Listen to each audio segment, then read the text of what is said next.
Qual a percepção que você tem fazendo um comparativo Brasil, Itália e outros países, para a gente entender aqui Olha, uma percepção pois internacional? Eu tive a grande oportunidade, eu fiquei muito feliz agora de participar desse curso em Roma, que foi combate às organizações criminosas, mais especificamente a máfia, que lá é a máfia, né, italiana.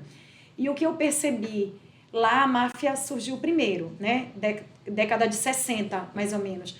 Só que a partir do momento que que o governo começou a detectar a máfia, grupos organizados, seja de empresários ou antes de pessoas que praticavam crimes comuns, né, criminosos comuns, mas que começaram a se unir e a se organizar de uma maneira a superar a velocidade de prevenção do Estado e de punição do Estado, eles logo partiram para as convenções internacionais. Que a primeira que a gente tem, que foi a Convenção de Palermo, por causa de carros-bombas que foram colocados nas ruas, houve matança de juízes, de promotores, de pessoas do legislativo, e aí eles logo detectaram. Então, a legislação deles veio logo muito específica para combater isso, ajuda muito. Porque não só para criar, né, tipos penais novos. O imediatismo, né, doutora? Exatamente, é muito importante. Essa lacuna de ficar esperando e do próprio Poder Judiciário ter que ficar se socorrendo, né, por analogia a outros crimes, para a gente poder conseguir ver se aumentava um pouco a pena, isso é muito prejudicial. Fazendo uma comparação, assim, só para facilitar o entendimento do pessoal que assiste a gente, uma comparação assim, é como se, por exemplo, a gente deixasse uma ferida cicatrizar, né? A ferida cicatriza, depois de sangrar muito, ela cicatriza, e depois ela está cicatrizadinha, bonitinha, você precisa fazer uma cirurgia para consertar um negócio que está por baixo. Aí você tem que cortar de novo. Está correndo atrás do prejuízo, né? Então lá a resposta legislativa foi muito mais célere do que a nossa, né? Que aqui chegou logo, mas a gente demorou muito. E aí a pessoa, dá para começar mais leve, de repente ir enrijecendo a legislação. Por exemplo, lá também eu vejo que eles tratam com muita seriedade a questão de separar presos. Aqui a gente precisava fazer isso, mas como com esses presídios, né? Super lotados. Lá eles têm... eu fiquei assim maravilhada com as palestras. Eles têm os presídios específicos para os mafiosos, que é exatamente para não misturar. Porque o mafioso...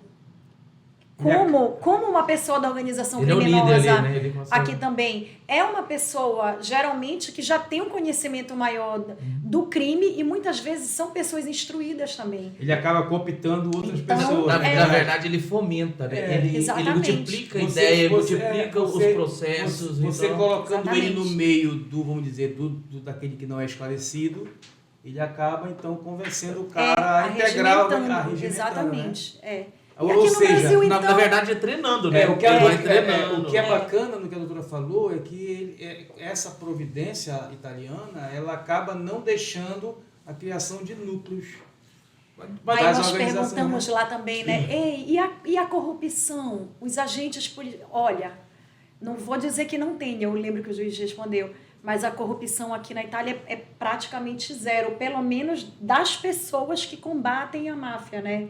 Então, assim, no Brasil a gente já não pode falar o mesmo também, né? É muito triste, a gente fica ouvindo, assim, o exemplo dele, mas a gente foi para isso, para ouvir o exemplo, as ideias. Agora, mas a questão do crime organizado, pela tomada de decisões dele, postura, mediante isso, tu acha que surgiu o efeito, eles conseguiram frear de fato ou não? Olha, com certeza, a legislação foi muito benéfica, sim.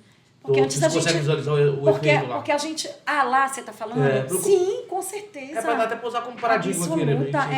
Primeiro enrijecer, né, as penas, a legislação, criar tipos penais que não tinha, como no Brasil não tinha.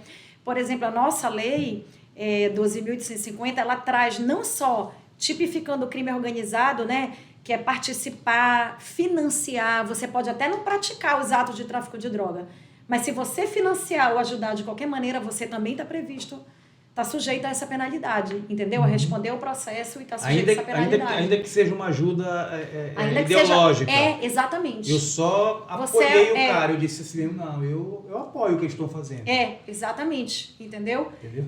Bacana. Se tem uma ajuda ideológica, financeira, de incentivo, também está praticando crime organizado.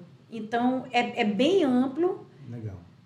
E outra situação também, aí a nossa lei, ela prevê também que faz parte também, que incorre nas mesmas penas, quem age para burlar o processo.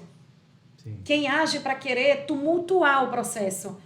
Entendeu? Tirar o foco da investigação da polícia, do Ministério Público. Tem um termo específico, meu Deus. Quem quer tumultuar o processo? Não é tumultuar, atrasar, procrastinar, protelar. É tipo ludibriar. Ludibriar. Tá com má fé para ludibriar a instrução daquele processo. Se for detectado, você também incorre nas penas do crime organizado. Se ele cometer, por exemplo, qualquer ato atentatório de injustiça. Exatamente isso. E falta, porque a gente sabe que hoje o processo tem aqueles princípios da boa-fé, da colaboração e tal. Então, qualquer pessoa, parte ou advogado, se no momento que ele comete, ele pode também atrair a aplicação da lei. Essa questão, como eu entrei aqui falando, para mim é uma questão muito triste, assim, a gente saber que a gente convive com isso, né? E nós da justiça parece quem julgar gelo, mas não é. Por isso que eu tenho uma visão otimista, assim. Essa lei, ela foi muito benéfica, ela demorou muito, mas ela foi. E ela teve umas recentes alterações que foram muito importantes, como infiltração de agentes. A gente sabe que tinha infiltração de agentes de forma pessoal, mas é algo assim mais para filme. Na prática mesmo, ela é muito difícil de ocorrer. Eles também falaram sobre isso lá, sabe, em Roma. Porque quando o agente se infiltra, um policial, ele é obrigado a praticar crimes também. Ele não pode entrar e ficar só olhando. Isento da coisa, não né? dá. Então, não é fácil. Porque não vai ser aceito, né? Vai ser recepcionado. Então tem que chegar, tem que matar gente, tem que executar, tem que sequestrar. Então, não é simples. Tem aquele famoso batismo, né? Tem o famoso batismo, né? Exatamente, tem. Tem o batismo. O cara vai entrar, beleza. Então, olha, tem que ter um salvo-conduto nessa situação. Tem o batismo, tem. Então, não é simples. A gente vê mais em filme isso. Infiltrou, ninguém estava sabendo. É muito complicado na prática. Aí, o pacote anticrime vem e já aperfeiçoou e trouxe a infiltração virtual, né? Que é de forma virtual, porque aí o agente não precisa se expor, é como se fosse um hacker, entendeu? Ele se aproxima, ele entra em toda essa parte virtual que eles estão muito avançados também. E o Estado, e o Estado não pode ficar para trás. Se o crime está organizado, o Estado tem que seguir também